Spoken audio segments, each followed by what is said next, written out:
I'm Robin. I'm a former teacher and a current mom of 4, soon to be 5 kids. My oldest is 6 years old and going into first grade.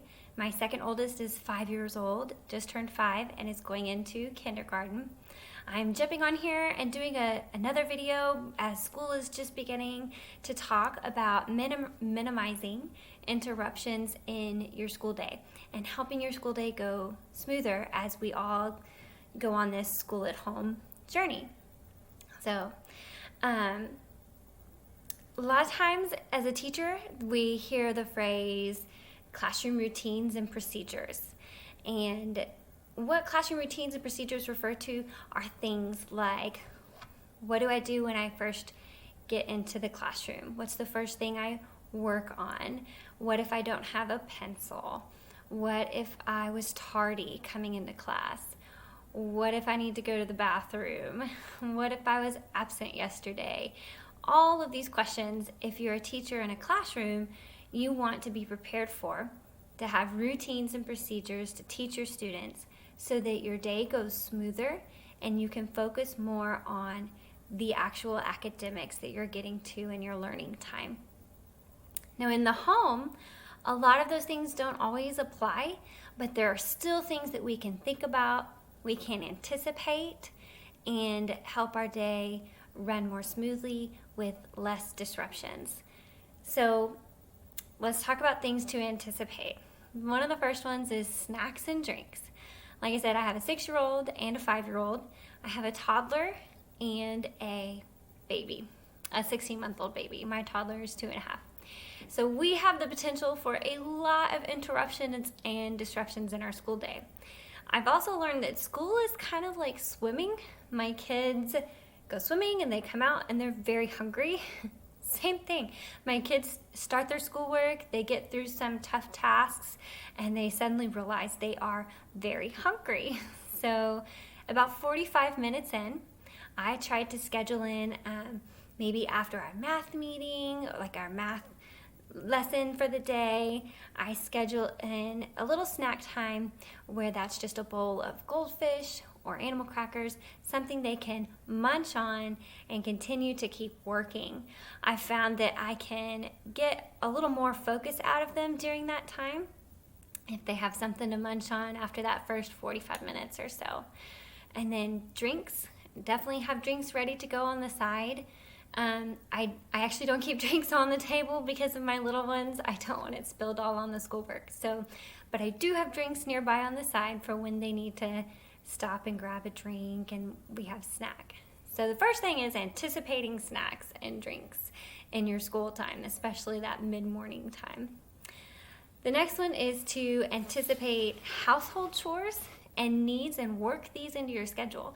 I know that's probably an unexpected one, but I have tried it, and this might work best for you, but to push all of your house chores to the outsides of your school day, so either keep it before school or keep it all after school. That found that doesn't work very well for me, and I want my kids to be involved in some of these basic household chores, and just whether it's taking out the trash or emptying the dishwasher. It doesn't take much, just a few minutes, but we are trying to grow a team mindset in our home. We're a team and where everybody does their part and their share.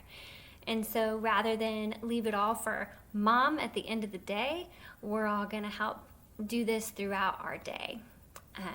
I can also say too, it helps it to not loom over me, to not feel like it's just looming over me, so that I can be 100% focused on school when it's school time and not overwhelmed with the other things happening around me in my home. Another thing to anticipate are bathroom breaks. I know that might seem weird because you're at home. However, a lot of times if I'm in the middle of a teaching moment, sometimes bathroom breaks can be used as a procrastination for some of my certain students, some of my children.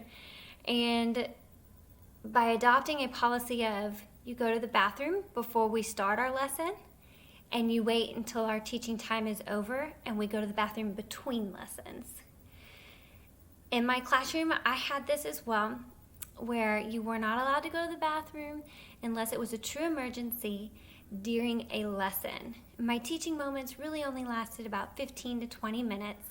Now they're even a little bit shorter than that because we're talking about teaching moments for first grade and kindergarten.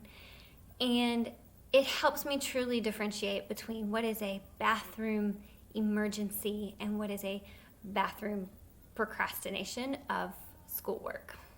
So I recommend setting some sort of expectation in place for these are the times we go to the bathroom.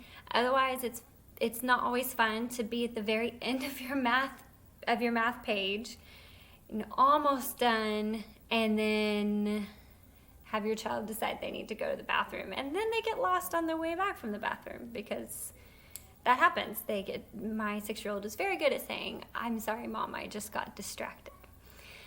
So I recommend having a bathroom breaks in place so that they have a specific time of this is when I'm going to go to the bathroom. Obviously, you know what's best for you and your kid, so please take it, try it, toss it if you don't like it. That's totally up to you. But this is what we're trying in our home. So we anticipate snacks and drinks. We anticipate household chore needs and what I'm willing to get done during the day with the kids' help, and anticipating bathroom breaks and bathroom needs. So another thing is brain breaks.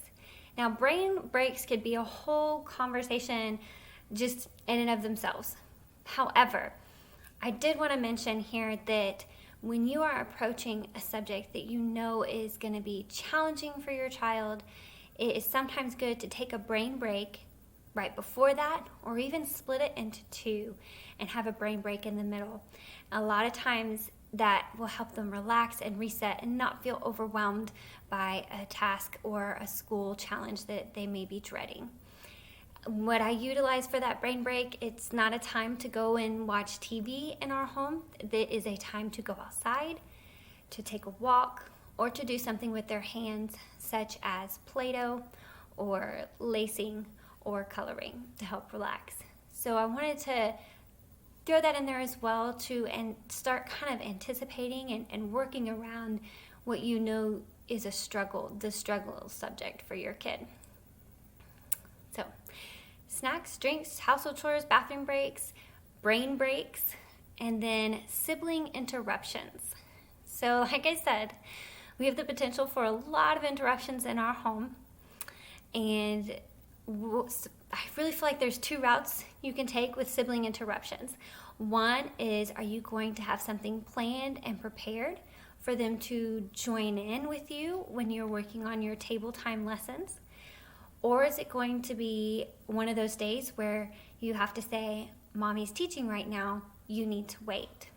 Both of those things happen in our home. If I'm going to invite them to join us at the table, they love getting to work on their own schoolwork. So whether it is a storage bin, a container of some kind that holds crayons, markers, coloring books, puzzles, even paintbrushes, and then I'll just give them construction paper with a little bit of water. They don't actually need paint. They will enjoy just dipping and just using the water on the construction paper. So lots of easy things. There's busy bags. You can search Pinterest for lots of busy bags for keeping your toddlers busy or your pre-K students and kind of prepping them for school time. Some days I know that they've approached me and I'm almost done at the table. I'm not going to be there that much longer. Or it might just be one of those days where I'm not willing to get it all out. And it's in our home. My little guys, they've gotten accustomed to waiting, and they hear the phrase, Mommy's teaching right now. You'll have to wait. We don't interrupt when Mommy's teaching.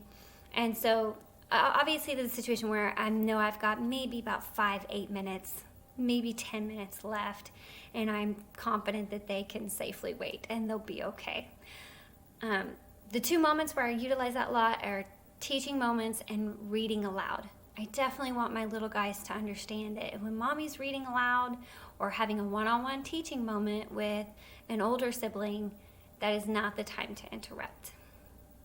And so both of those, our sibling interruptions, Are you going to plan ahead and have them join in with you?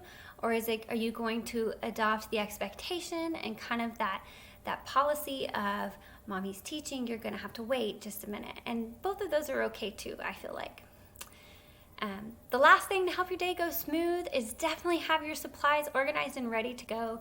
On my best days, I have everything lined up the night before, but that does not always happen, and sometimes it takes me a little bit of extra time in the morning, but I want to make sure I have crayons, pencils, highlighters, dry erase markers,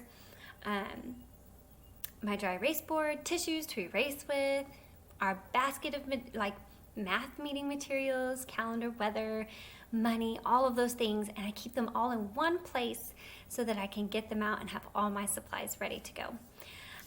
Another thing to help your day go smoother is if you have a clipboard or a folder, even a binder, and I line up everything that they are going to do for the day that is pencil and paper.